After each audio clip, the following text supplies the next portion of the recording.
You're watching South Asia Newsline, and here are the top stories we are tracking for you on Wednesday, the 29th of October. Trump reiterates India-Pak ceasefire claims, hints at a trade deal with India. Pakistan Defence Minister threatens to obliterate Taliban after peace talks collapse. And Sheikh Hasina warns of mass voter boycott in upcoming Bangladesh elections.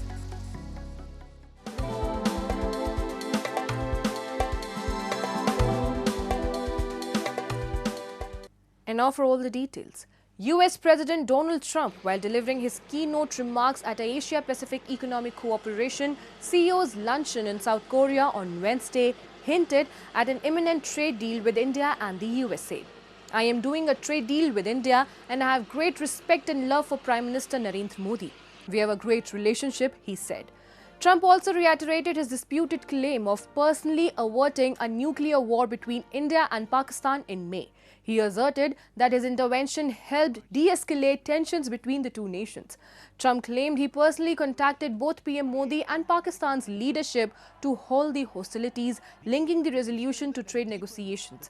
The US President also compared his own handling of the situation to that of former US President Joe Biden, questioning if Biden could have achieved similar results.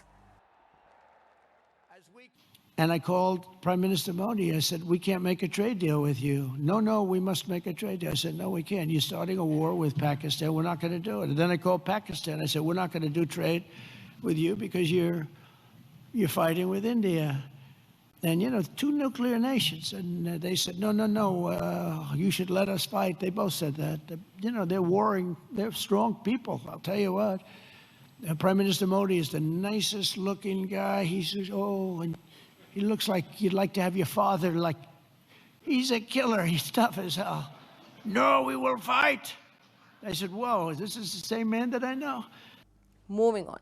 The Chinese and Indian militaries have held talks on managing their shared border, agreeing to use existing mechanism to resolve any ground issues, both sides said on Wednesday. The dialogue marks continued efforts to stabilize relations since the 2024 pact aimed at reducing tensions along the Himalayan frontier, tensions that spiked after the deadly 2020 clash in which 20 Indian and 4 Chinese soldiers were killed.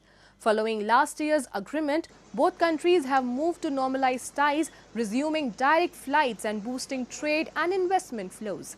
India's foreign ministry said both sides reaffirmed their commitment to maintaining peace and stability along the border. China's defense ministry noted that the latest round of high-level talks held on the Indian side on Saturday underscored the importance of dialogue through both military and diplomatic channels.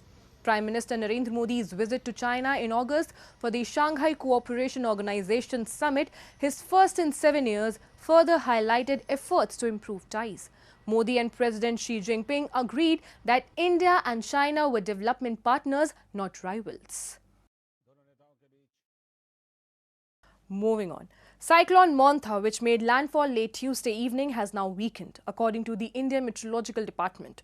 Despite weakening, the storm has left a trail of destruction across coastal Andhra Pradesh and parts of Odisha and Telangana. We have a report. Cyclone Montha, which has now weakened from a severe cyclonic storm to a cyclonic storm, with wind speeds of up to 110 km per hour, claimed 1 life and injured 2 others in separate incidents.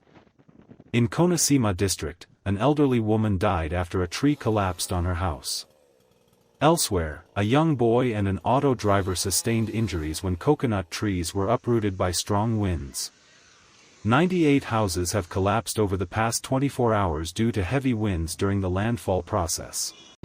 The entire state expected that Montha will create an havoc, but due to the continuous support, guidance and motivation of the Honorable CM of the state to the officers and appointing senior officers as nodal officials and continuously interacting with the district collectors, motivating them and instructing them on taking remedial measures or preventive measures to contain the Montha. It yielded a good result, and now it is absolutely under control, except a few districts where Prakasham and Nellore, where there was more rainfall, few roads are damaged and tanks are also we allegedly damaged.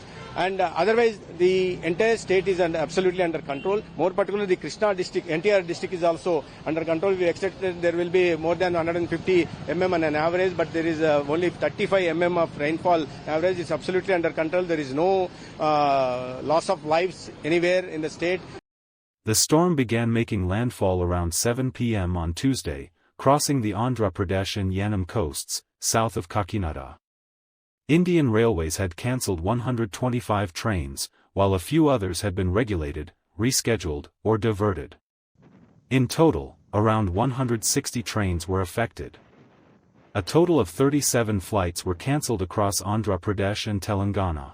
In view of Monta cyclone, we have so far cancelled 125 trains, and one partial cancellation is also there, and 18 trains were diverted. This is the overall figure since yesterday related to cancellation of trains. And regarding cancellation of trains, we are able to give information to the traveling public and passengers through electronic, social and different media. Regularly we are updating them.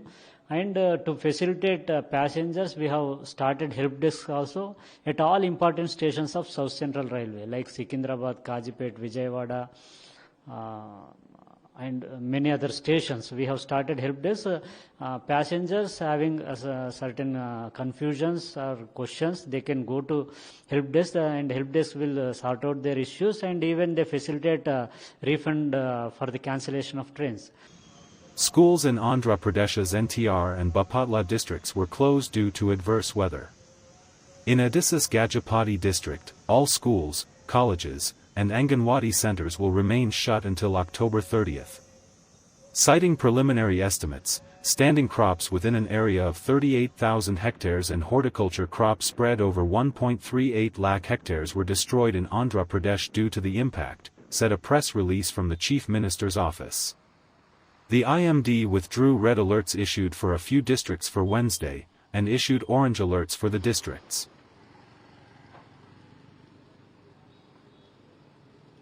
And Pakistan's Defence Minister Khwaja Asif on Wednesday threatened to obliterate the ruling Taliban in neighbouring Afghanistan after the collapse of peace talks between the two nations. Taking to X, he said Pakistan does not require to employ even a fraction of its full arsenal to completely obliterate the Taliban regime and push them back to the caves of hiding. Earlier on Wednesday, Pakistan's Information Minister Atullah Tarar said that the truce negotiations concluded in Istanbul without a workable solution. The recent friction between the neighbours erupted after Islamabad demanded that the Afghan Taliban administration to act against militants that it claims are launching attacks inside Pakistan from safe havens in Afghanistan. Both nations had earlier agreed to a ceasefire brokered in Doha on October 19, but the talks in Istanbul failed to find common ground. Kabul maintained it has no control over the Pakistani Taliban group, leading to tense exchanges and renewed border clashes despite the truce.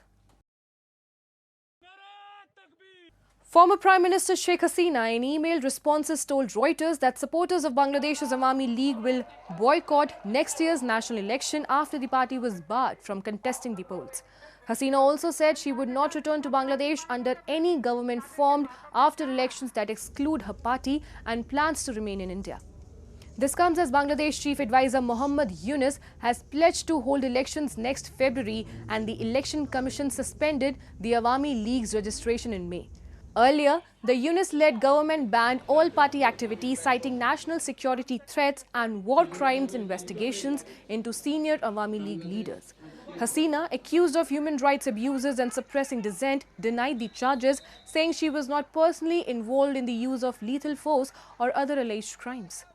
The International Crimes Tribunal has concluded proceedings against Hasina, and a verdict is expected on November 13th. Hasina's Awami League ruled Bangladesh for more than 15 years, until last August when a massive student protest forced her to resign. She fled across the border to India, where she remains in exile. Both the Nepali and Chinese sides of the Everest region were closed to tourists on Wednesday after heavy unseasonal snowfall blanketed the Himalayas. In Nepal, a private helicopter crashed in deep snow while attempting to rescue stranded trekkers near Labuche, though the pilot survived, officials said. Triggered by cyclone Montha from the Bay of Bengal, the storm has brought rain and snow across trekking routes, prompting authorities to halt hikes in Annapurna, Mansalu and Dholagiri regions.